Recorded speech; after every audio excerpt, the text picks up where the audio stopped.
A good quality webcam's become a must-have tool over the last 2 years. Without them, business meetings would have been a lot more confusing and, let's face it, boring. But hackers are finding new ways to spy on us using our own cameras. They can use rogue websites and apps to gain access.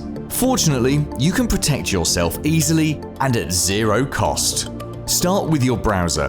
Go to Privacy and Security in your browser settings. Find Camera and make sure it's switched to Deny Websites Access by default. Then you can allow specific websites access to your camera one at a time.